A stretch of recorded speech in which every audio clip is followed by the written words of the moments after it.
오늘 하나님께서 우리에게 주신 말씀은 마가복음 11장 24절의 말씀입니다. 마가복음 11장 24절 한 절의 말씀을 저희가 다 같이 봉독하겠습니다. 그러므로 내가 너희에게 말하노니 무엇이든지 기도하고 구하는 것은 받은 줄로 믿으라. 그리하면 너희에게 그대로 되리라. 아멘. 한 번 더 다 같이 봉독하겠습니다. 그러므로 내가 너희에게 말하노니 무엇이든지 기도하고 구하는 것은 받은 줄로 믿으라. 그리하면 너희에게 그대로 되리라. 아멘. 시간 신장근 담임 목사님께서 기도하고 구하는 것은 받은 줄로 믿어라라는 제목으로 말씀 선포하시겠습니다. 세계 여러 나라를 이렇게 보더라도 우리나라처럼 공부에 대해서 이렇게 진심이고 또 공부에 많은 것을 투자하는 나라를 사실 찾아보기가 힘듭니다. 물론 중국 같은 나라에서도 입시 경쟁 아주 심하고요. 미국도 사실 살펴보면은 요즘에는 명문대에 들어가는 것 상당히 중요하게 생각해서 우리만큼이나 또 과외도 있고 그리고 특별 수업들도 있는 것을 볼 수 있지만 그래도 한국인들의 그 DNA 속에 들어있는 공부에 대한 그 집착만큼은 세계 어디도 따라올 수가 없죠. 어느 정도로 이렇게 우리 한국 사람들은 공부에 관심이 있었습니까? 전 세계 어디서 찾아볼 수 없는 왕이 공부해서 그 나라의 문자를 갖다가 창제하는 문자를 만드는 그런 정도까지 그렇게 공부에 관심이 많았어요. 그러니까 조선시대 때 왕들의 주된 일과가 뭐냐면 공부입니다. 공부. 그러니까 아침에 일찍 일어나서 위에 부모님께 문안 인사 올리고 그 다음에는 경연 준비를 하는 거예요. 경연이라고 하는 것은 그냥 잔치가 아니고요. 그 신하들 가운데서 대학자들이 있는데 그 학자들을 불러가지고 유교의 경전을 갖다가 읽고 거기에 나와 있는 그 본래의 뜻을 갖다가 논의하는 그런 세미나 같은 그런 수업이 매일같이 펼쳐진 겁니다. 그 나라도 다스려야 되고요. 그리고 매일같이 공부해야 되고 그러니까 공부 안 하는 사람은 임금이 될 수 없는 거예요. 여러분 그러다 보니까 이제 그 왕들 조선 왕들을 이렇게 보게 되면은 조선왕조실록에도 그 왕들의 공부법들이 이렇게 많이 나오게 되는데 세종대왕의 경우에는 백독백습법이라고 하는 학습법을 남겼어요. 백독백습법. 그러니까 이거는 어떤 거냐면요. 책을 읽을 때 입으로 소리를 내서 100번을 읽는 거예요. 100번을. 그런데 그 100번을 읽으면서 뭐 하냐면 동시에 손으로 자기가 읽은 그 내용을 갖다 기록하는 겁니다. 그러니까 100번 소리내서 읽기도 참 힘든 건데 100번을 읽고 나면은 그 책의 그 100번을 갖다 손으로 기록한 그런 내용이 남는 거예요. 사실 쉬운 것 같지만 속도가 나겠어요. 물론 이제 조선시대 때 책들은 여러분이 보는 책보다는 사실 얇아요. 그래서 그 책에 그 글자가 얼마 되지 않는다라고 얘기할 수 있지만 예를 들어서 천자문 같은 경우에는 전부 해봤자 그 글자가 1000자밖에 되지 않잖아요. 그런데 그것은 사실은 글 배우기 책이 아니고 사실 그 철학 책이에요. 그리고 우주 과학에 관한 책이고. 그런데 어쨌든지 간에 그 100번을 갖다 읽으면서 100번을 쓰고 그렇게 해서 배웠다는 거예요. 그런가 하면은 왕은 아니었지만 김득신이라고 하는 조선시대 때 그 시인이 있어요. 이분은 그렇게 뛰어난 머리는 아니었던 것 같아요. 그런데 어떻게 그 학문을 갖다가 이루었냐면은 학문의 뜻을 이루었냐면은 이해할 때까지 책을 읽었대요. 이해할 때까지. 그래서 그 대표적으로 백이전이라고 하는 책을 이분이 읽었는데 책이 너무 어려워서 잘 이해가 되지 않았다는 거예요. 얼마를 읽었냐면은 11만 3천 번을 갖다가 책을 읽었다는 거예요. 여러분 아무리 얇은 책이라고 할지라도 11만 3천 번을 갖다 읽게 되면은 그 책 외울 수 있어요. 여러분 다 외울 수 있어요. 모든 내용. 성경도 11만 3천 번을 읽었다 하면은 여러분들 글자 하나 틀리지 않고 다 암기할 수 있어요. 보장을 해요. 근데 이분이 이렇게 읽었다는 거예요. 그래서 언제 과거에 급제했냐면 59세의 나이에 과거에 급제했대요. 그리고 시인으로서 그 이름을 날렸어요. 여러분 학교 공부를 하다 보면은 열심히 최선을 다해서 하는데 수행평가와 학교 그 학원의 숙제는 쌓이기만 하고 그리고 아무리 공부해도 성적이 오르는 것 같지도 않고 그 쳇바퀴를 도는 것 같은 그런 느낌을 받을 때가 있어요. 이럴 때 공부라는 것이 태산처럼 무거운 그런 부담으로 다가올 수 있고, 그리고 이렇게 계속해서 과연 도움이 될까 하는 생각이 우리들 마음 가운데 마치 장마철의 먹구름처럼 그렇게 들이올 때가 있습니다. 그럴 때 우리가 기억해야 될 세 가지가 있는데, 첫 번째는 하나님께서 여러분이 스트레스 받는 것을 다 아시고 살펴보고 계시다는 사실이에요. 그러니까 주일날 이 교회를 나가게 되면 교회에 나가서 다음 주일 내에 이게 다시 교회에 올 때까지 여러분의 삶이 하나님과 전혀 상관없는 삶이 아니고, 신앙생활과 여러분의 공부가 별개의 것이 아니라 하나님께서는 여러분이 공부하고 스트레스 받고 힘들어하는 그 모든 과정을 다 지켜보고 계시다는 겁니다. 두 번째로 하나님은 여러분이 공부하는 일에 관심이 많으셔요. 사실 우리나라도 보게 되면은 기독교 복음이 들어오고 나서 많은 미션 스쿨들이 생기고 병원이 생겼어요.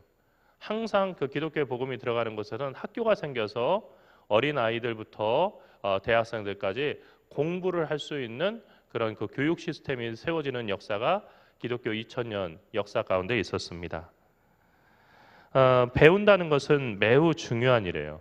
이것은 세상에서 출세하기 위한 것뿐만이 아니라 진리를 알지니 진리가 너희를 자유케 하리라 하는 그 말씀이 있는데, 진리를 찾아가는 과정이 공부이기 때문에 공부하는 과정이 신앙생활과 별개의 것이 아니라는 겁니다. 세 번째로 하나님은 결코 여러분에게 공부의 부담을 혼자 감당하라고 요구하지 않으셨어요.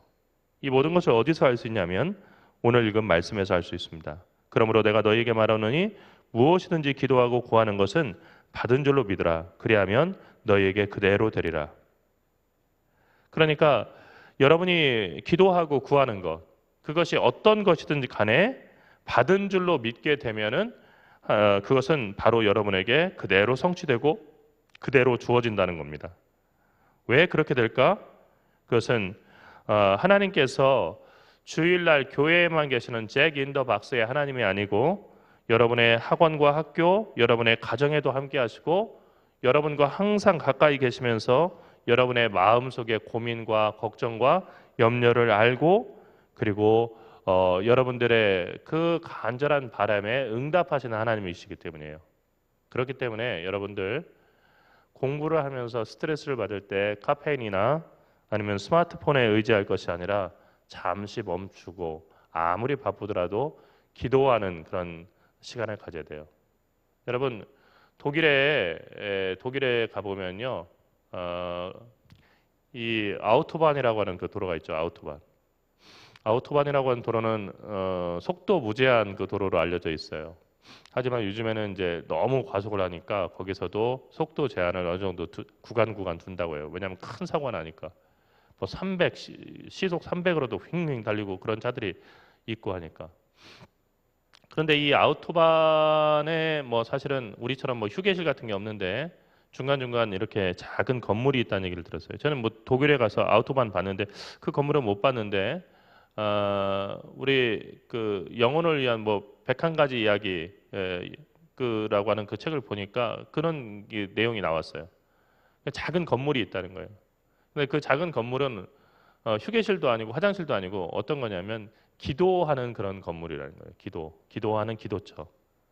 그러니까 시속 무제한으로 달리는 아우토반을 갖다가 급하게 달리는 그런 차를 타고 이렇게 막 왔다 갔다 하면서 빨리 가야 돼라고 그 강박감을 가지고 이렇게 달리는 사람도 잠시 멈춰서 기도해야 된다는 거예요. 빨리 가는 것만이 그 대수가 아니고 정말로 그 가던 길을 멈추고 하나님께 기도하고 도움을 구할 때 그 빨리 가는 길이 제대로 갈 수 있다는 겁니다. 두 번째 우리가 생각할 것은 두려워하지 말고 믿음으로 기도하면 반드시 하나님께서 응답해 주신다는 거예요. 우리는 절박해야만 기도하죠.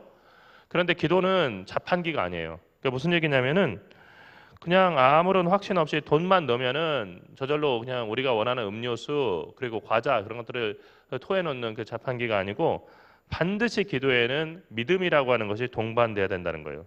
기도하고 구하는 것은 받은 줄로 믿어라 하는 얘기는 우리가 기도할 때 허공에다 대고 얘기하는 사람처럼 그렇게 말하지 말고 하나님이 내 앞에 계시고 그리고 하나님과 내가 대화하는 것처럼 그분께 우리의 마음을 토해놓으라는 거예요. 기도는 마법의 주문이 아니라 여러분을 누구보다도 사랑하시는 하나님과의 대화입니다. 하나님은 여러분의 고민을 듣기를 원하셔요.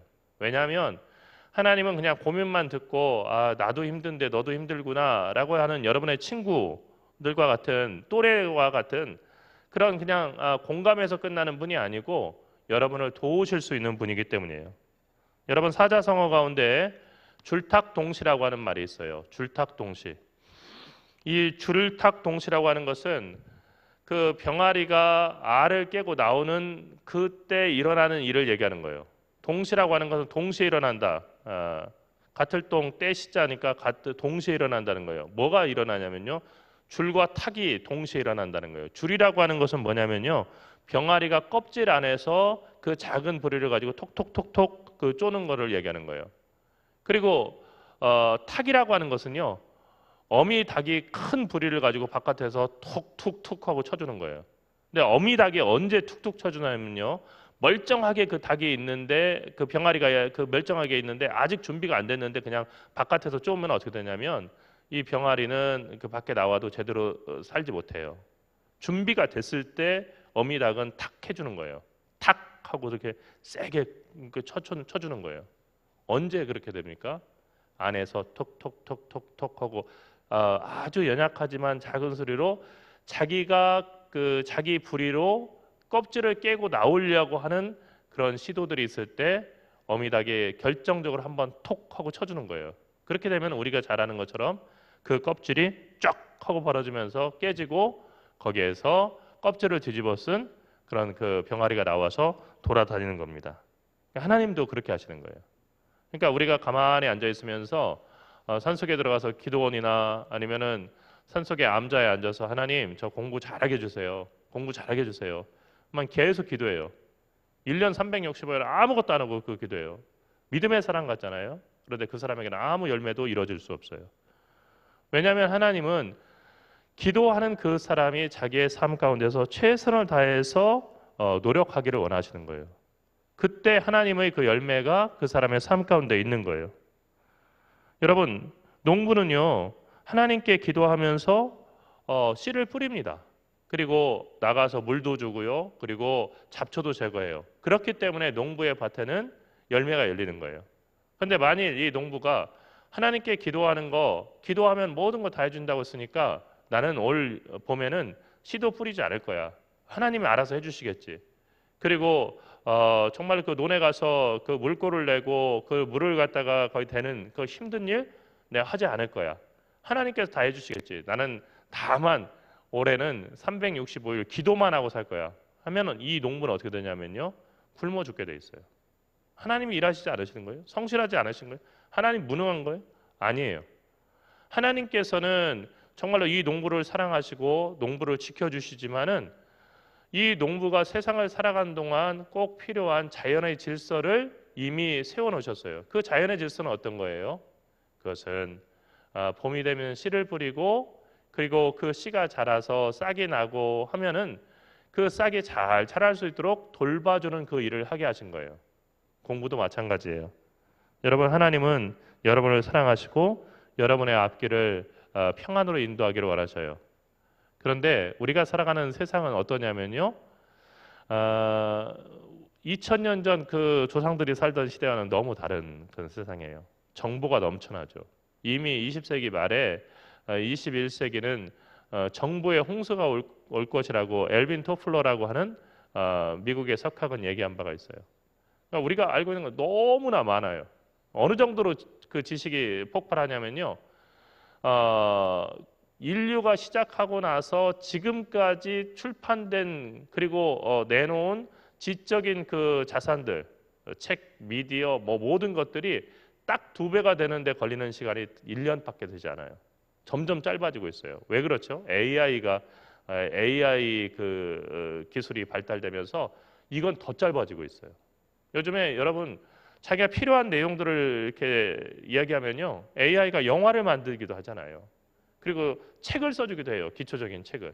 물론 거기에 오류들이 있기 때문에 그대로 낼 수 없긴 한데 그렇다는 거예요. 아마 더 정교화될 거예요. 그래서 나중에는 자기가 가지고 있는 생각들만 제대로 다 입력하고 가이드라인을 갖다가 주면은 정말로 그럴싸한 책이 나오는 그런 시대도 나올 거라는 거죠. 그러니까 이런 시대 속에서 사실은 우리가 지식 자체를 갖다가 많이 쌓는다 하는 것만 가지고서는 되지 않는 거예요. 이런 시대에 공부한다는 게 어떤 의미가 있어요? 그러니까 공부는요, 왜 해야 되냐면 더 사람답게 그리고 의미 있게 살아가기 위해서 하는 거예요. 과거의 경험을 가지고 그 과거의 잘못된 경험을 반복하지 않기 위해서 공부해야 되는 거고요. 과거의 그 조상들이 살았던 그 삶의 지혜를 갖다가 내 것으로 만들어서 보다 지혜롭게 살아가기 위해서 공부하는 거예요. 만약 그렇지 않다고 한다면 우리는 죽을 때쯤에서야 조상들이 수천 년 전에 알았던 가장 기본적인 것들을 갖다가 이해하고 그렇게 살면 안 되는 거구나. 이렇게 먹고 살면은 병에 걸리는 거구나. 이렇게 하면은 쉽게 죽는 거구나. 이것을 갖다가 깨닫게 될 거예요. 너무 늦은 거죠. 공부를 통해서 우리는 시간을 단축하고 우리에게 한정된 시간을 의미 있게 살아갈 수 있어요. 그런데 앞서 얘기한 것처럼 공부라는 것은 매우 힘든 거죠. 그래서 예수님께서는 그 문제에 대한 해법을 주시는데 그것은 기도하고 구하라는 거예요. 왜냐하면 무엇이든지 기도하고 구하는 것은 받은 줄로 믿게 될 때, 받은 줄로 믿기만 한다면 너에게 그대로 되리라고 하는 신실한 약속이 있기 때문입니다. 여러분에게 이번 주에 드리는 도전 과제는 다음과 같아요. 그것은 매일 책을 펴고 공부하기 전에 먼저 1분간 하나님께 기도하는 그 습관을 매일 해보는 거예요. 쉬울 것 같잖아요. 근데 어려운 일이에요. 매일 3번 식사 전 식사 기도를 드린다. 이거 대단히 쉬운 일 같지만은 깜빡하고 못 드리는 그런 때도 있는 거와 같은 거죠. 어떻게 기도해야 할까요? 하나님, 제 앞에 놓인 공부가 참 무겁습니다. 이 시간 제게 지혜와 명철을 주십시오. 집중할 수 있게 도와주십시오. 배운 것을 잘 기억할 수 있게 도와주세요. 무엇보다도 아버지의 선하심과 도우심을 믿고 의지하게 인도해 주세요. 예수 이름으로 기도합니다. 아멘. 끝나는 겁니다. 그리고 공부를 다 마친 다음에도 예습이 있으면 복습이 있는 것처럼 그날 공부하고 배운 것에 대해서 자기가 잘 이해하지 못한다고 당황하거나 걱정하면서 밤을 새우지 말고 편안히 잠자리로 들기 전에 기도하는 겁니다. 하나님, 오늘 또 제게 주어주신 과제를 잘 마치게 하심을 감사드립니다. 제 노력과 역할을 다 했습니다. 이제는 주님께서 일하실 시간입니다. 저를 도우셔서 오늘 배운 모든 것들이 연결되고 정리되게 해주십시오. 아버지만을 믿고 의지합니다. 예수 그리스도의 이름으로 기도합니다. 아멘. 이렇게 공부를 할 때 시작과 끝을 기도로 시작한다고 하는 것은 공부의 모든 과정을 하나님의 일로 돌려드리는 거예요. 여러분, 우리가 할 때 우리가 실수할 수 있지만은 하나님은 실수하지 않으셔요.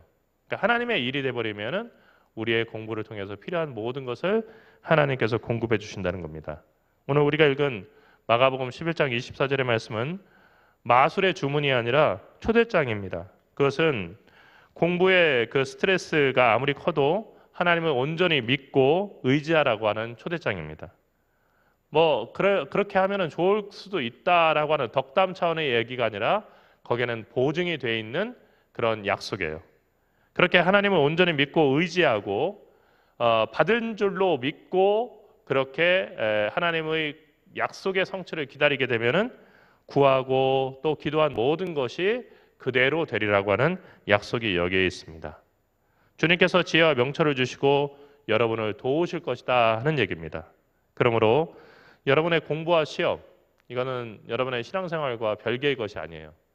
이것을 두고 하나님께 날마다 기도하고 구하십시오. 그런 다음 그 기도하고 구한 내용이 그대로 하나님의 은혜 속에서 여러분에게 주어진 것을 믿고 입으로 시인하십시오. 여러분, 우리나라의 그 태닝 선수촌이 있는데 그 선수촌에 있는 선수들이 하는 훈련 가운데 아주 중요한 훈련이 있는데요. 그것은 이미지 트레이닝이에요. 이미지 트레이닝. 그러니까 양궁 선수들 같은 경우는 자기가 경기장에 가가지고 쐈는데 관역의 불스아이 가장 가운데에 정확하게 계속 화살이 맞는 것을 머릿속으로 그려보는 거예요.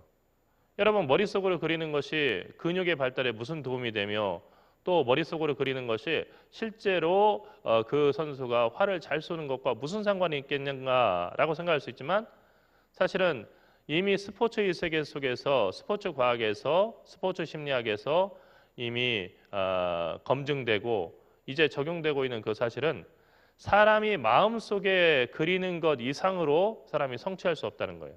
그래서 많은 운동선수들이 이미지 트레이닝을 하는 겁니다. 여러분 가만히 생각해 보면 우리는 누가 시키지 않아도 이미지 트레이닝을 해요. 왜 우리가 우울한가 하면은 내가 이렇게 공부하는데 성적이 오르지 않아서 내가 원하는 대학에 가지 못하고 내가 원하는 목표를 이루지 못하면 어떡하지? 하는 순간 우리 마음이 우울해지는 겁니다. 하지만 그 순간에 우리가 믿음으로 하나님께 구했고 하나님께서 우리가 기도하고 구한 것은 주실 것이라는 것을 믿고 마음속에서 그 기도가 성취될 것을 마음속에 그리는 순간 우리 마음에 평안이 다가오고 그리고 하나님께서 그렇게 하실 것이라고 하는 확신이 더욱더 우리 마음을 환하게 비추게 되는 거예요. 여러분 그러니까 우리는 이미지 트레이닝 없이 살아갈 수는 없는 존재라는 거예요. 어떤 이미지를 그리느냐 이것이 우리들의 그 앞으로 삶이 어떻게 될 것인가를 결정하는 아주 중요한 요소가 된다는 겁니다. 주님께 기도한다고 하는 것은 기도하는 그 순간 주님께서 주실 것을 미리 이미지 트레이닝하고 내다보는 거예요. 그리고 주님의 그 도우심을 믿고 의지하는 그 사람은 반드시 하나님의 선하신 응답을 받게 되는 겁니다. 기도한 것, 우리 삶에 매우 중요합니다. 그러나 그것보다 더 중요한 것은 기도하고 구한 것을 주실 그 주님의 자비하심을 믿고 주님께서 반드시 주신다는 것을 믿는 그 믿음이에요.